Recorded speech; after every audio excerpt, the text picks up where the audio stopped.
If you take birth, you take death. So, again, today's subject matter is how to die. We are in the Srimad Bhagavatam, the passing away of Bhishma, 1, 9, and 35. So, Canto 1, Chapter 9, verse 35. And let's share with our friends Brajesh and make sure Peter have it. So that's very good. All right. Om Namo Bhagavate Vasudevaya. Om Namo Bhagavate Vasudevaya. Om Namo Bhagavate Vasudevaya. Rayanam Namaskritya. Ram Chaiva Narottamam. Devim Saraswatim Vyasam. Tato Jayam Mudirayet. Go ahead, Parth, please. Before reciting the Srimad Bhagavatam, which is the very means of conquest, one should offer respectful obeisances unto the Supreme Personality of Godhead. Narayana unto Narayana Rishi, the Supreme Human Being, and unto Mother Saraswati, the Goddess of Learning, and to Srila Vyasadeva, the author. Jai. Shrinvatam Swagata Krishna. Punya Shravana Kirtana. Hridyantastoya Bhadrani. Vidhunoti Sarhitsatam. Who will say, Meghna? Shri Krishna, the Supreme Personality of Godhead, who is the Paramatma in everyone's heart and the benefactor of the truthful devotee, cleanses material desire from the heart of the devotee who has developed the urge to hear his messages, which are in themselves virtuous when properly heard and chanted. Jai. Nashta Prayeshva Bhadreshu. Nityam Bhagavata Sevaya. Bhagavati Uttama Shloke. Bhaktir Bhavati Naishtaki.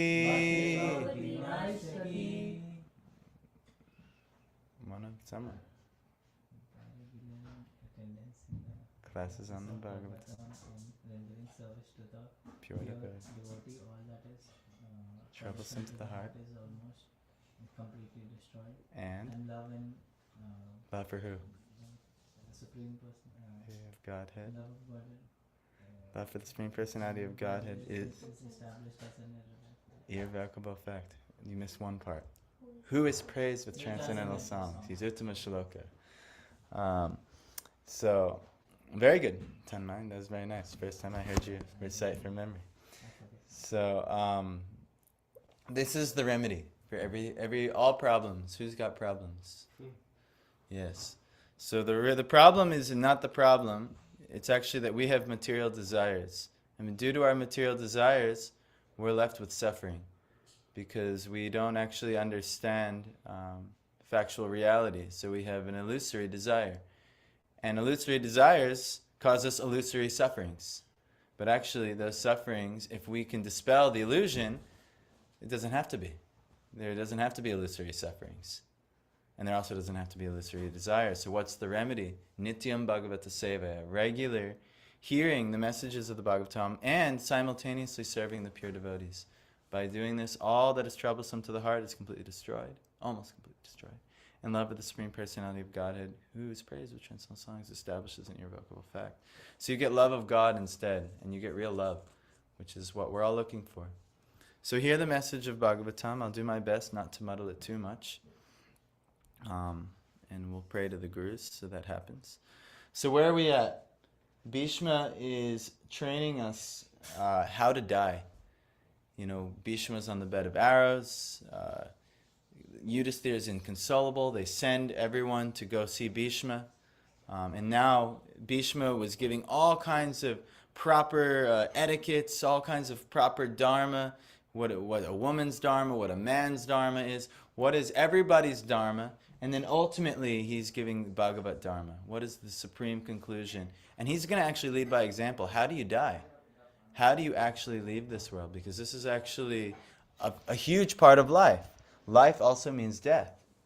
If you don't learn how to live, if you don't learn how to die, then you miss the whole point of living. So what is he doing? He then he glorifies Krishna extensively. And then he turns his attention wholly and solely on Krishna. And that's where we're at in the Bhagavatam. And now he was describing this scene last time, where Krishna, the beads of sweat were dripping, the blood was dripping, but how beautiful he looked, glimmering with the sunlight on him, and so on, in the middle of a battle. You wouldn't usually think someone looks so beautiful in battle. But Bhishma has a very interesting relationship with Krishna. Hello. He has a very interesting relationship with Krishna, and Krishna loves all relationships. Some people have the servant mood. Bhishma has the servant mood with Krishna. Some people have like the parental mood, and Krishna likes when they chastise him. And then some people have the friend mood, and they like when they clown around and play with him. So everyone has a very unique relationship with Krishna. In our lineage, the Rupanuga lineage, there is a specific mood that's emphasized, but in order to get to that mood, you have to have complete purification of heart. So that means not one tinge of material desire is left to be able to even approach that mood. So if you have some tinge of material desire left, you need the first 9 cantos of the Bhagavatam. That means you haven't assimilated that yet. So we have to assimilate these things. So we're in the first canto right now. Very important. But anyhow, let us read. Let us pray. We'll do that too. I feel like a pastor. So, sapadi saki vacho, no. Sapadi saki vacho nish, no. Sapadi saki vacho nishamya madhye. Nija parayor balayor ratham niveshya.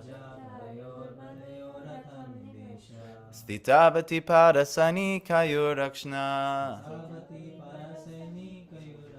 Hritavati partha sakeratir mamastu.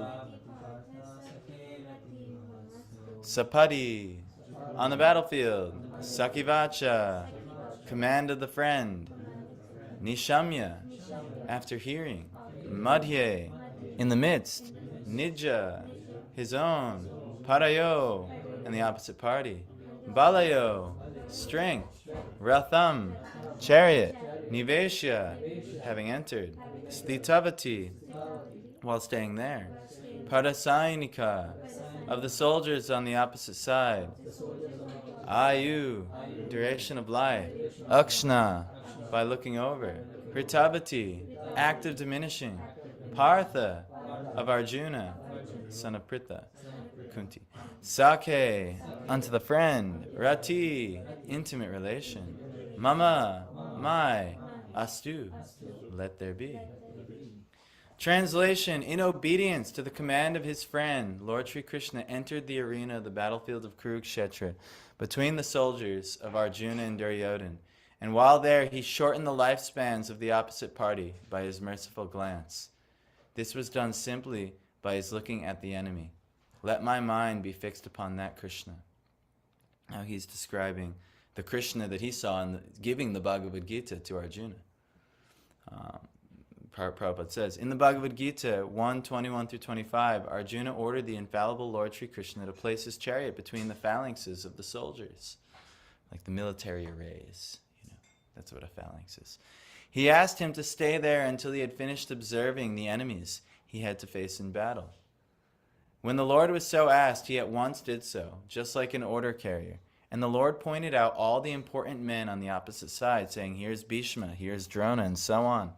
The Lord, being the supreme living being, is never the order supplier or order carrier of anyone, whoever he may be, but out of his causeless mercy and affection for his pure devotees, sometimes he carries out the order of the devotee like an awaiting servant. By executing the order of a devotee, the Lord becomes pleased, as a father is pleased to carry out the order of his small child. This is possible only out of pure transcendental love between the Lord and his devotees, and Bhishma Dev was quite aware of this fact. He therefore addressed the Lord as the friend of Arjuna. The Lord diminished the duration of life of the opposite party by his merciful glance. It is said that all the fighters who assembled on the battlefield of Kurukshetra attained salvation or liberation by personally seeing the Lord at the time of death. Therefore, his diminishing the duration of life of Arjuna's enemy does not mean that he was partial to the cause of Arjuna, Factually, he was merciful to the opposite party because they would not have attained salvation by dying at home in the ordinary course of life. Here was a chance to see the Lord at the time of death and thus attain salvation from material life. Therefore, the Lord is all good, and whatever he does is for everyone's good. Apparently, it was for the victory of Arjuna, his intimate friend, but factually it was for the good of Arjuna's enemies. Such are the transcendental activities of the Lord, and whoever understands this also gets salvation after quitting his material body. The Lord does no wrong in any circumstance because he is absolute and all good at all times.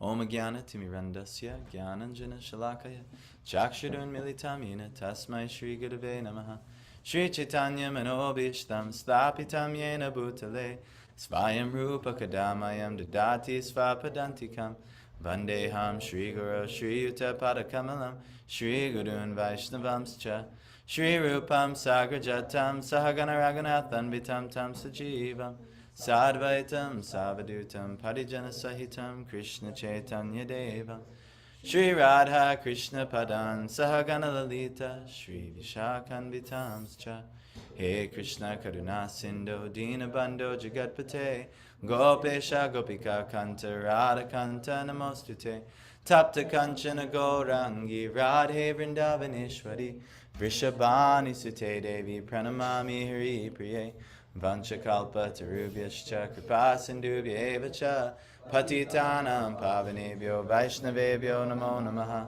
Jai Shri Krishna Chaitanya Prabhu Nityananda Shri Advaita Gadadara Shri Vasadi Gaura Bhakta Vrinda Hare Krishna Krishna Krishna Hare Hare Hare Rama Rama Rama Hare Hare Namo Vishnu Padaya Krishna Prishnaya Bhutale Srimate Bhaktivedanta Swami Niti Namine Namaste Saraswati Deve Gauravani Prachadine Nirvishesha Shunyavadi Pashatya Deshatarine Jai.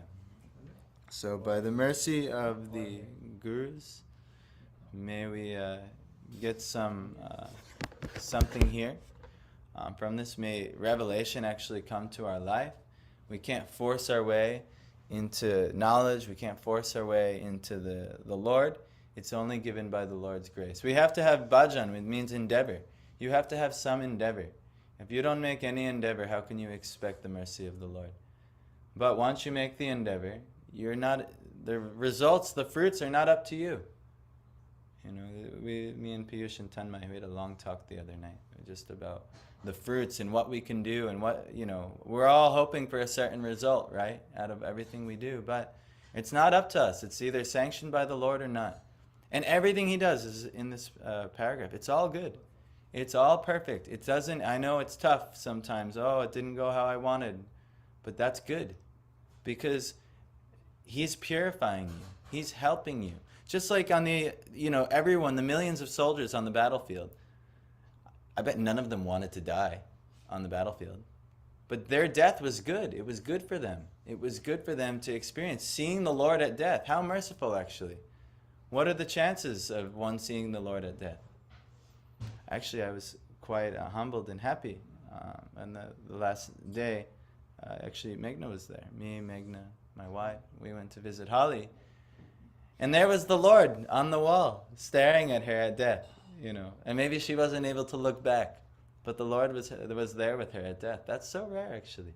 It was so sweet, actually, that Krishna and Radha found their way up to gaze over her at death. But this is all circumstances in life are ultimately for the Lord's good. He's all good. He's not doing anything bad to you. I know sometimes we might lose faith. Well, if Krishna doesn't do this, I'm mad at him. Sometimes I get mad at Krishna too. Why are you doing this? But over the years, I come to trust him more and more and more. Or I spill something and I ruin this. I'm like, oh, why are you doing this? It's good for me to actually slow down, relax, understand the intention between what I'm doing. You lose something, or you put in a lot of effort and work and still no result has come. It's actually good. But we have to see the good. We don't know why. So anyhow, The whole battle of Kurukshetra was like this. And the Lord was equally merciful to everyone. But Bhishma is marveling at the fact that here's the Lord, the Lord of all beings, and he's taking orders to Arjuna. And I don't know if you know what it's like to be a chariot driver, but the way that you signal your chariot driver to go or stop or this, just like, I don't know if you ever rode a horse before, it's by kicks. You have to kick and clamp and, kick. Here Arjuna is kicking the Lord out of love and affection, but the Lord is happily accepting. Arrows are coming, piercing the Lord. He doesn't mind. This is actually, this is amazing, actually. And Bhishma is marveling at this, at his death. So this is what's happening in these past 2 verses. Let's read the next verse. Vyavahita pritana mukham nirikshya swajana vadhad vimukhasya dosha buddhya kumati mahararatma vidyayayash charanarati paramasya tasya mestu. Vyavahita, standing at a distance. Pritana, soldiers. Mukham, faces. Nirikshya, by looking upon. Swajana, kinsmen. Vadhat, from the act of killing. Vimukasya, one who is reluctant. Dosha buddhya, by polluted intelligence. Kumatim, poor fund of knowledge. Aharat, eradicated. Atma vidyaya, by transcendental knowledge. Yaha, he who. Charana, to the feet. Rati, attraction. Paramasya, of the Supreme. Tasya, for him. Me, my. Astu, let there be. When Arjuna was seemingly polluted by ignorance upon observing the soldiers and commanders before him on the battlefield, the Lord eradicated his ignorance by delivering transcendental knowledge. May his lotus feet always remain the object of my attraction. So now he's like composing prayers, but he's marveling that, when it just seemed like his friend Arjuna was polluted by ignorance, there he was to eradicate that ignorance. Actually, that was the best thing. If you remember what the Lord offered 2 things. Does anyone remember what he offered before the battle of Kurukshetra? He says, one side will get this and one side will get that. Narayan's army, and then they'll get Krishna himself as a personal advisor. Arjuna actually chose Krishna, but Duryodhana was happy. He was, because something actually happened, and it's a good lesson. They both get to Dwarka at the same time. Actually, I think Duryodhana got there first. But Krishna, he was sleeping. He arranged this. He was sleeping in his yoga nidra meditation. And they both are rushing to Krishna because they're trying to secure him on their side. So they get there at the same time. Duryodhana, though, where do you think he went? He went right to his head, which actually, if you're approaching someone properly, you go to their feet. It's a matter of respect. If you really want to approach somebody, you go to their feet.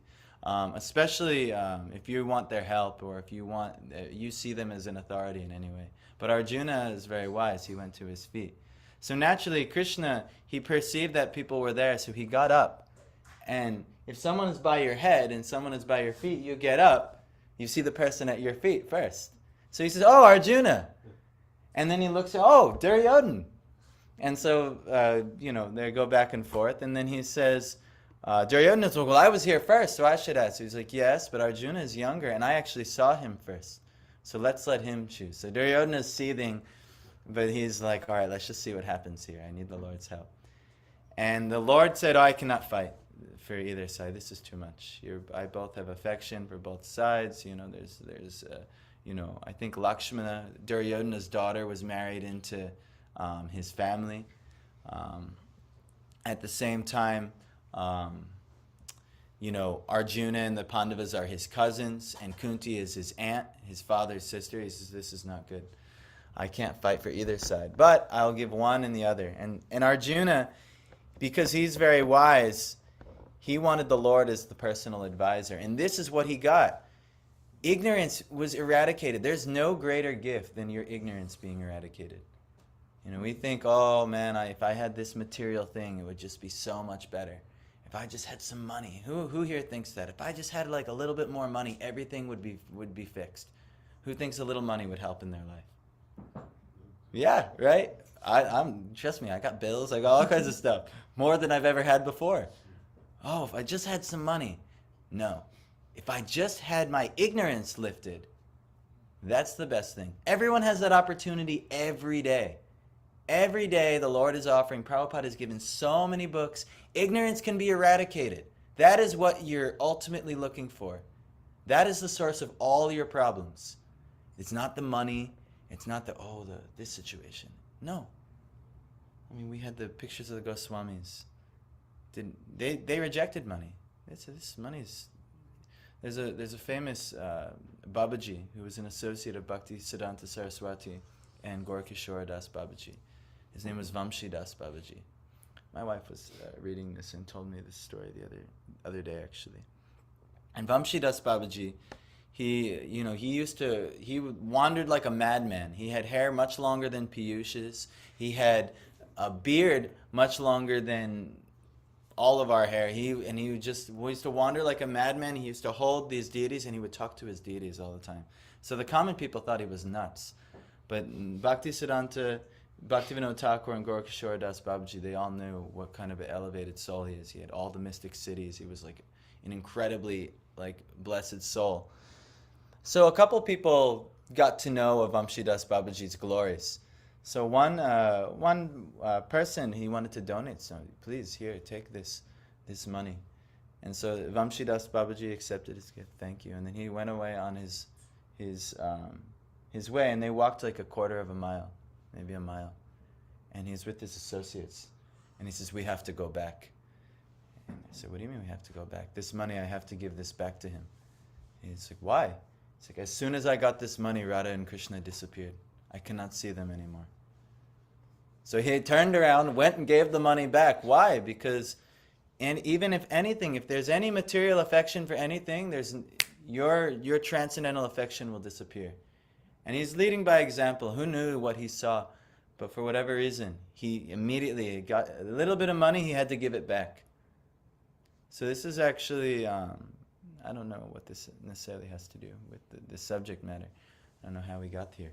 But very interesting. Oh, money is not going to solve any of your problems. It's not your financial situation, your loan situation's coming up, you don't have a job situation. That's not the problem. The problem is that we're polluted by ignorance. And here we have an opportunity every day to solve that problem. We just have to hear the messages of the Lord. But no, we spend all this time, I got to do this, I got to do this. Yes, practical duties, survival duties have to be done.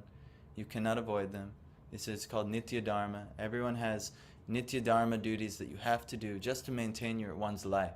There's no removing ignorance if the body is not cared for. But after that, spend your time lifting the ignorance.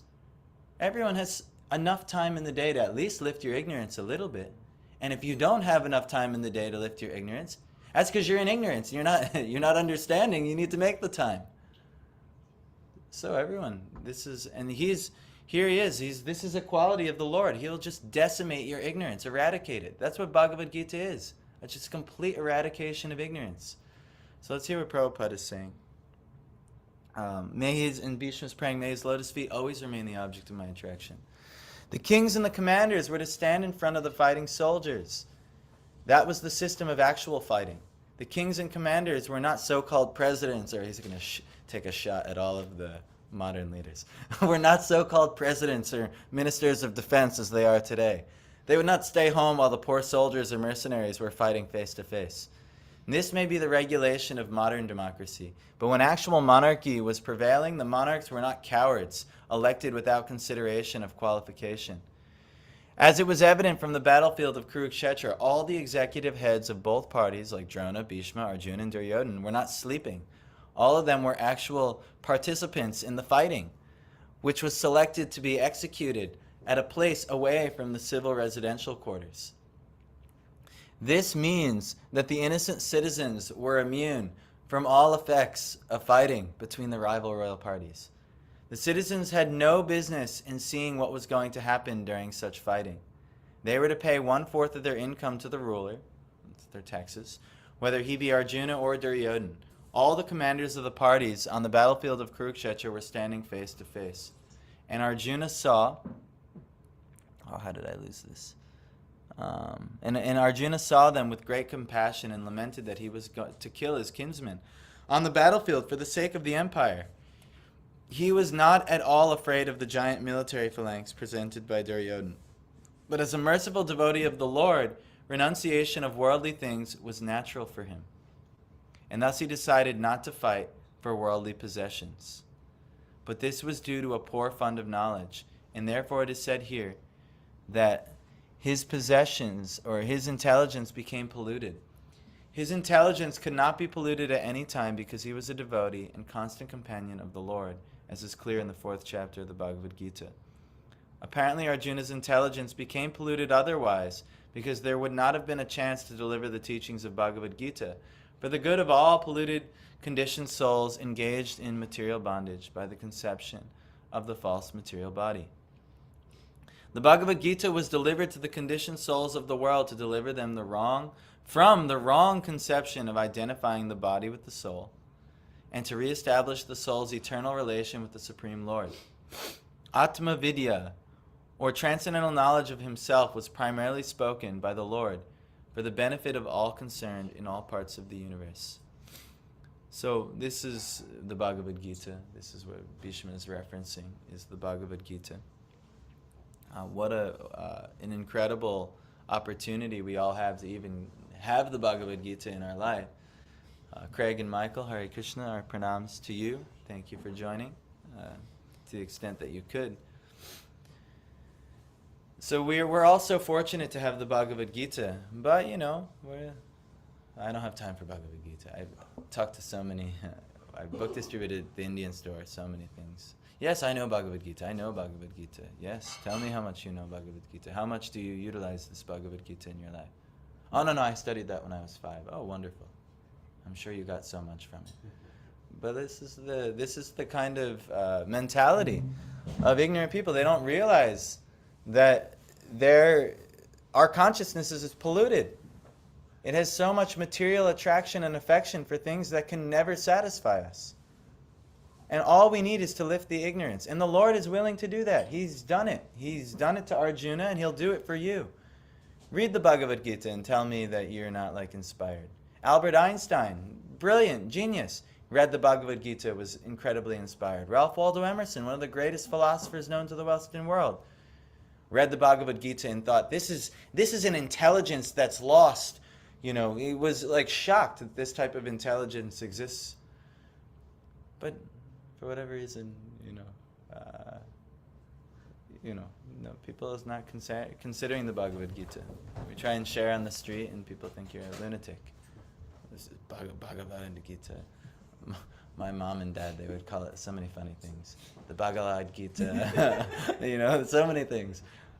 Bhagavad Gita, that's the one my mom would call it, the Bhagavad Gita. And I was, oh my God. But it's they don't realize this is the answer to all your problems. This is the answer literally to all your problems. There's another book. I don't want to read a book. How foolish we are. How foolish we are. We don't want to read a book. It's literally the answer to all your problems. But we don't want answers. We want to perpetuate our problems by getting the thing that we're hankering for.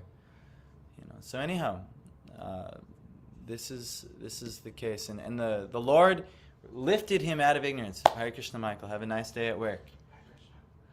And He lifted him out of ignorance, so He can do it to us as well. That's the whole purpose why He put Arjuna in ignorance in the first place. Not that Arjuna was a low-class person, and He made it an extraordinary circumstance to lead by example, and because why? The Lord is so merciful, actually. He's so merciful. Think about all the nonsense that we do. All the nonsense that we do. When nobody's looking, the doors are shut, things like this. all the nonsense that we do. And still the Lord is so merciful upon us for all of our sins and mistakes and so many things.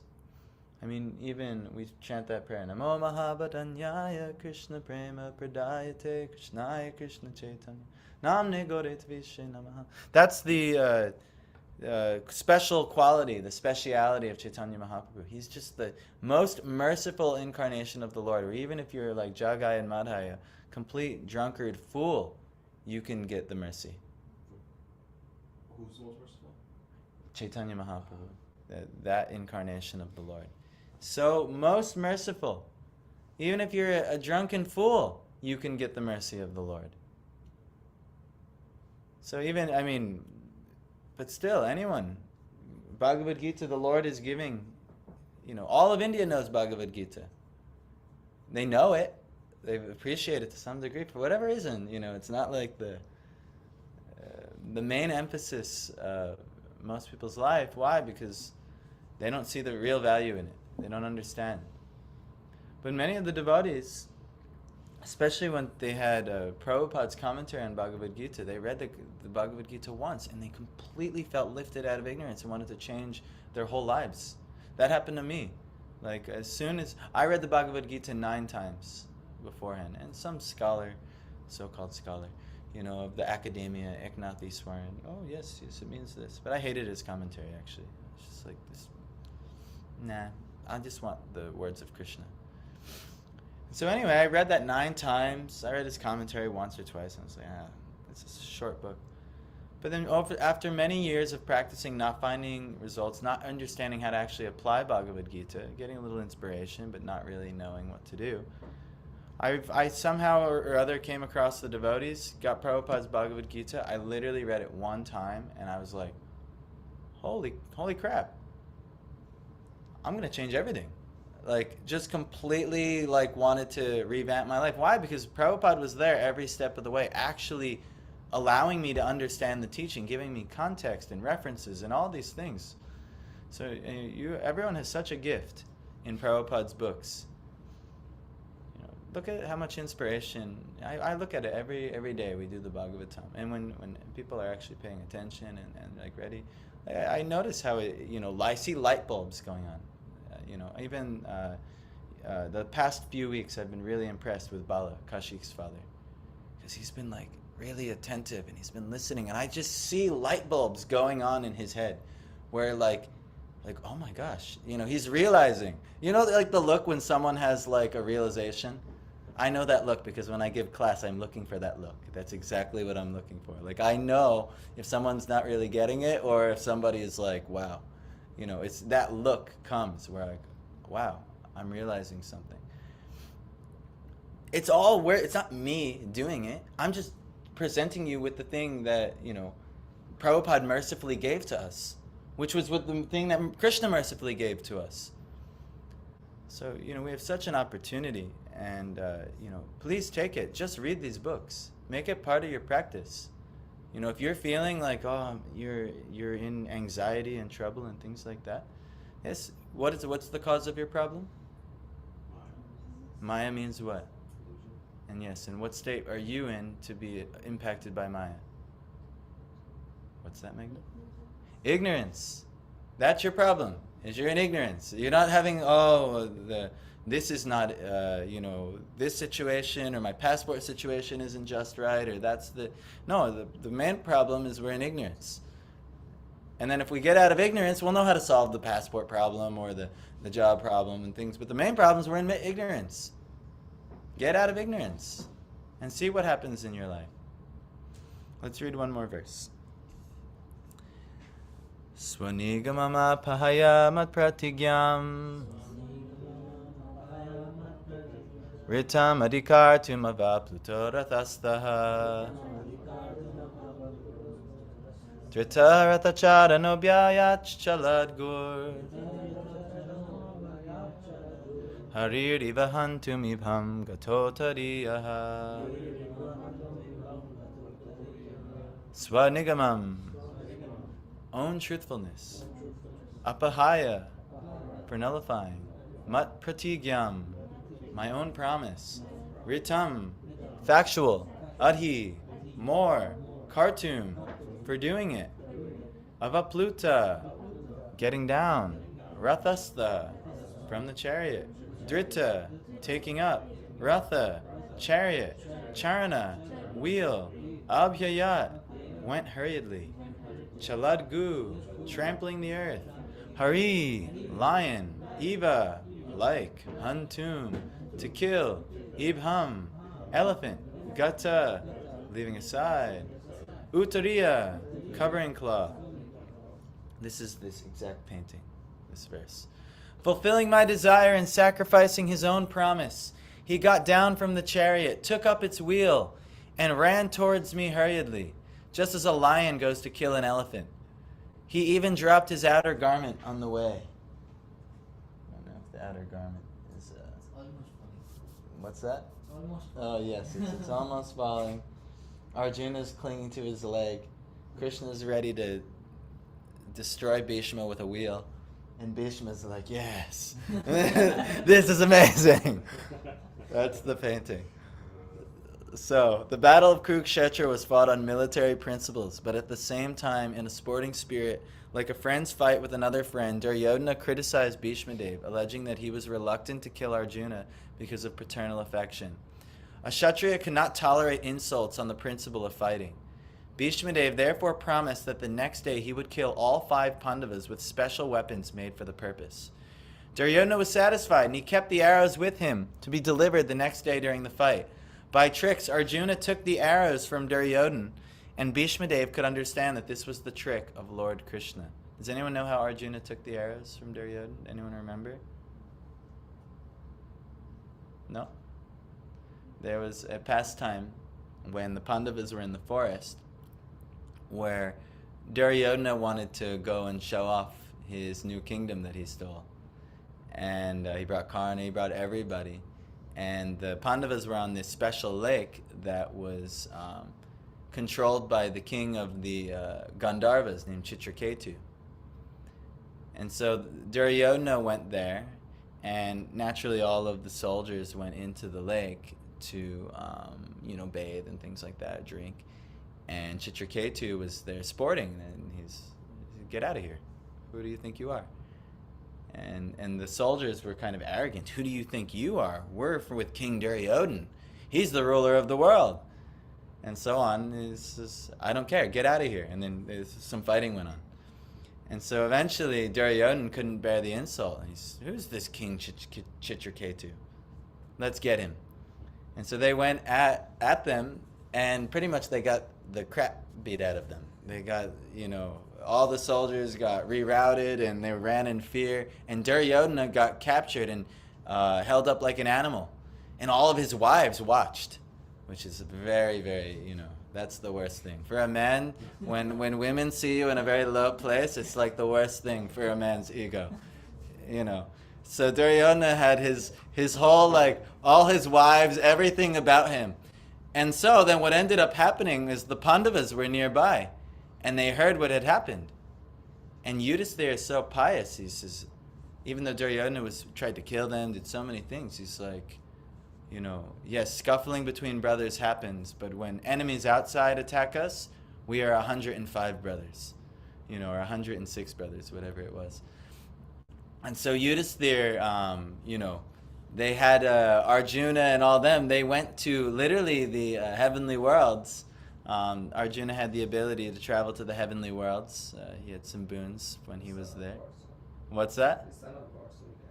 Yes, he's the son of Indra, so he can do like that. And he actually had already associated with Indra at that point to get so many boons. And so, they go, and then they fought with Chitraketu and the Gandharvas, and they took Duryodhana back. And they brought Duryodhana, and Duryodhana was noticing all of his wives were so happy that he was rescued by the Pandavas, and he noted that, and he turned to them and he said, if you want any one boon, I will give you anything. And so Arjuna said, I don't need anything. But actually this was the time that Arjuna used that boon. Krishna knew that, oh no. anything could be solved, the Pandavas didn't need anything. They were so pious and amazing that, by the strength of their character, they could achieve anything. So they didn't need any boon. They could tolerate anything. But what happened here, I don't know why they wouldn't use the boon to maybe stop the war or something like that. Maybe. But for whatever reason, they used the boon here, ultimately, to save their lives, because who knows, maybe it all had to happen this way because Duryodhana just would have done something else. This saving the life actually stopped Bhishma, because if Bhishma actually used his full force to kill the Pandavas, he's such a great devotee and such a great warrior that actually they would have been finished. It would have been the end of them. So actually Krishna saw this is a great danger. We have to ask Duryodhana for this boon. And so at night, during the break from the battle, they went and approached Duryodhana, and he gave the arrows right away because he remembered that incident. Arjuna and Krishna went to him? Yes, Arjuna and Krishna. They go at night. There's a way to actually fight war. During the day, you fight tooth and nail, but at night, the soldiers could meet. They could even drink together. They could, eat together and converse. Just like, if you're in like a football match or something, and like when you're on the field, I'm going to kill you, but when you're off the field, you're hanging out, hey, this is that guy, other teams are slapping fists and they're hanging out. It's just like that. There was like an order. Actually, what founded this country was guerrilla warfare. The British were just so shocked that you would fight war like that? You would not have any ethics or etiquette for war? You would just hide in the bushes and attack us when we're not looking? Like, they couldn't even fathom that you would fight war like that. But, Kali Yuga, and we're so proud of it. Yeah, America! But no, they would never do like that back in the day. They wouldn't do. So anyhow, a Kshatriya cannot tolerate insults on the principle of fighting. Like his honor and his prowess. So Bhishma Dev promised the next day he would kill the Pandavas. And by tricks, Arjuna took the arrows from Duryodhana, and Bhishma Dev could understand this was the trick of Lord Krishna. So he took a vow that the next day Krishna would have to take up weapons himself, otherwise his friend Arjuna would die. So now, in the next day's fighting, Bhishma Dev fought so violently that both Arjuna and Krishna were in trouble. Arjuna was almost defeated. The situation was so tense that he was about to be killed by Bhishma Dev. The very next moment, at that time, Lord Krishna wanted to please his devotee Bhishma by keeping Bhishma's promise, which was more important than his own. Seemingly, he broke his own promise. He promised before the beginning of the battle of Kurukshetra that he would remain without weapons and would not use his strength for either of the parties.